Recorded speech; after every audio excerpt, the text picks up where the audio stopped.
Well, hello there. My name is Dr. Ryan Sheehy, and I've put together a few slides here to kind of give a very focused board review on antibiotics. And the first session and the first video that we'll focus on here deals with cell wall synthesis inhibitors. So this includes things like the penicillins, the cephalosporins, the carbapenems, the monobactams, and then finally we'll wrap up a discussion with including vancomycin. So let's go ahead and get started and look at the penicillins. So what I've done is I've gone ahead and put all of the drugs that fall within these sections listed here. And what I've done is I've actually taken away their drug classes so you can start to visualize what they look like without any sort of markings. What I would ask that you do is remember drug classes, because if you know a drug class, you know a lot about the antibiotic itself. And I've listed the antibiotics here that are most board relevant and the ones that are really need to know at this point in your career. Let's go ahead and start by talking about the penicillins. And all the penicillins are inhibitors of peptidoglycan cross-linking because they all bind to inhibit transpeptidase, or PBP. Looking at penicillin itself, there are two types, penicillin G and penicillin V. Penicillin G mainly for IV and IM, and penicillin V for oral. As I mentioned, the mechanism of action of penicillin is that it binds penicillin binding protein, or transpeptidase, and this blocks peptidoglycan cross-linking. Resistance to penicillin develops due to upregulation of beta-lactamase. And the adverse effect to be aware of is hypersensitivity. Clinically, these drugs are mostly used for gram-positives, such as S. pneumoniae or S. pyogenes, and some gram-negatives, including Neisseria meningitidis, and a specific spirochete, including T. pallidum. Looking at the aminopenicillins, the drugs to know here are ampicillin and amoxicillin. They have the same mechanism of action as penicillin, in that they bind penicillin binding protein, or transpeptidase. Resistance develops due to upregulation of beta-lactamase, which degrades the aminopenicillin, and the main adverse effect to be aware of is hypersensitivity. Clinically, these drugs are used due to their expanded gram-negative coverage versus penicillin. And so some of these species are listed out here. Aminopenicillins can be combined with the beta-lactamase inhibitor, including, and I listed it specifically here, clavulanic acid. And this can expand the coverage of aminopenicillins to include such bugs as H. influenzae, Klebsiella species, and B. fragilis.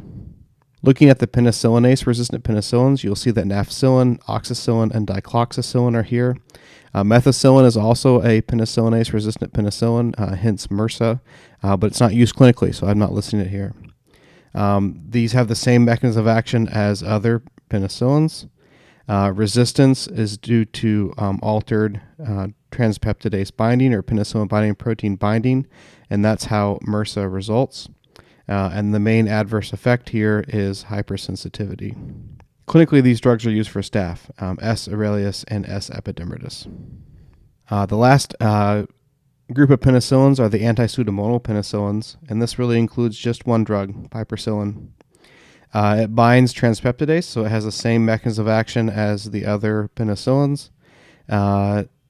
Resistance includes beta-lactamase, as well as hypersensitivity is the main adverse effect. Clinically, these drugs have the broadest spectrum of all penicillins, and it includes bugs that normally wouldn't be able to be treated by the other penicillins, including such things as P. aeruginosa, K. pneumoniae, E. coli, H. influenzae, and B. fragilis. Continuing on in our discussion, let's now talk about the cephalosporins. Now, the cephalosporins have a lot more drugs, and this is the drug-heavy group of this little video here. And again, I've listed them all out here, over here on the left. Go through this list. I mean, they're listed in order, with fourth and fifth generation ending the list. But this is just so that you can see them all in one spot. Let's start with the first generation cephalosporins. These include cefazolin and cephalexin. They have the same mechanism as the penicillins. Resistance is due to upregulation of beta-lactamase. Sometimes it's called cephalosporinase. Hypersensitivity remains a main adverse effect. Clinically, first-generation cephalosporins are used for gram-positive cocci, K. pneumoniae, E. coli, and P. mirabilis. Second generation, there's a few more, including cefaclor, cefprozil, ceffuroxime, cefotetan, and cefoxitin. These have the same mechanism as I've specified before. Again, a main mechanism of resistance is upregulation of the enzyme that degrades the cephalosporin, and hypersensitivity remains a main adverse effect. Clinically, these have the same coverage as first generation, except there's a slightly expanded gram-negative. And this is a trend. As you go from first, second to third, there's expanded gram-negative as you go. Some specific examples of organisms are listed here. It's important to note that B. fragilis is only covered by cefotetan and cefoxitin. Third generation, again, has several drugs. I'm not going to read them all to you, but they are listed here. They have the same mechanism of action as I've talked about previously. And again, they have the same mechanism of resistance and the same concern when it comes to adverse effects. Clinically, these have expanded gram-negative coverage, that they have less gram-positive. So as you move from first to third, there becomes less gram-positive but more gram-negative.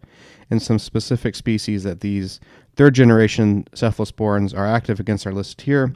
It's important to note that ceftazidime is the only third-generation cephalosporin that's able to target P. aeruginosa. There's only one fourth-generation cephalosporin, and that's cefepime. Again, it has the same mechanism of action as the other cephalosporins, the same resistance, although it is resistant to some, and this main adverse effect of hypersensitivity remains a concern. Clinically, cefepime covers most gram-negative and gram-positive organisms. Some specific ones that it does target include P. aeruginosa and Enterobacter species. The fifth generation only has two cephalosporins. They're listed here. Again, same mechanism of action, same concern with the resistance, same concern for adverse effects. Clinically, this is very broad gram-negative and gram-positive coverage. Ceftaroline specifically covers MRSA and E. faecalis, whereas ceftolozane is always combined with the beta-lactamase inhibitor tazobactam. So this is a beta-lactamase inhibitor. And when these two drugs are combined, you're able to have some coverage for Pseudomonas. All right, with the cephalosporins in our rearview mirror, let's now move on to the carbapenems and the monobactams. Again, I've listed these drugs here at the top left. The carbapenems, the drug that's characteristic of the class that was discovered first is imipenem, and this was followed by ertapenem, meropenem, and doripenem. The reason why I have imipenem listed first and why I mention that is because imipenem is different. Imipenem has a greater propensity to cause adverse effects, including seizures, and imipenem requires combination with celastatin, which is a renal dipeptidase inhibitor, which allows imipenem to hang out longer and have more of an effect. Resistance-wise, carbapenemases can degrade carbapenems. These are similar to beta-lactamase. However, the other beta-lactamases that we've talked about earlier, carbapenems are able to resist those. Adverse effects are common with imipenem, including seizure, and clinical use, really it's quite broad, gram-positives, gram-negatives, gram-negative rods, and anaerobes. I've listed some specific coverages down here, so P. aeruginosa, but not ertapenem. And then there are some other specific examples here that are given for the clinical use and coverage of carbapenems. Moving on to monobactams, there's really only one drug here, and that's aztreonam. The great thing and the unique bit about aztreonam is you're able to give it safely to beta-lactam or penicillin-sensitive patients. This is very unique. It's a drug that acts just the same, but you're able to avoid that allergy because it has a different structure. It's stable to many common beta-lactamases because of this. However, it can still be degraded because it still does have a beta-lactam ring. Clinical uses include that it covers gram-negative rods and aerobes. It only does these. If it's gram-positive or anaerobic, it won't work. And some specific examples include P. aeruginosa and H. influenzae. Let's now look at the last group of cell wall synthesis inhibitors. Now, these have a slightly different mechanism of action. We're inhibiting peptidoglycan synthesis and not inhibiting transpeptidase or penicillin-binding protein. And that's because these compounds, these glycopeptides and lipoglycopeptides, actually bind to these cell wall precursor units, and that prevents them from coming together to formulate the cell wall. These drugs include vancomycin, which is the drug that you should recognize coming out of this group, but there's also some other lipoglycopeptides, including telavancin, dalbavancin, and oritavancin. These lipoglycopeptides have an emphasized secondary mechanism that includes improved damage to the cell wall, and this is what happens when these lipoglycopeptides are used. So I'm just going to label this right here. These are our. I'm just going to draw an arrow. These are the lipoglycopeptides. Resistance occurs due to altered binding sites, so these precursors can be altered and can result in resistance to these agents. Another thing to mention here, there is a very unique aspect that comes with the pharmacokinetics of these compounds.